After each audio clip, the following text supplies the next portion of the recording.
వచ్చింది కార్తీక మాసం స్వాములారో వెయ్యాలి అయ్యప్ప మాల స్వాములారో వచ్చింది కార్తీక మాసం స్వాములారో వెయ్యాలి అయ్యప్ప మాల స్వాములారో ఐదు కొండల స్వామిని చూడా స్వాములారో అందరము దీక్షను చేద్దాం స్వాములారో ఐదు కొండల స్వామిని చూడా స్వాములారో అందరము దీక్షను చేద్దాం స్వాములారో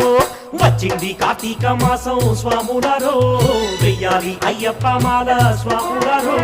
వచ్చింది కార్తీక మాసం స్వాములారో వెయ్యాలి అయ్యప్ప మాల స్వాములారో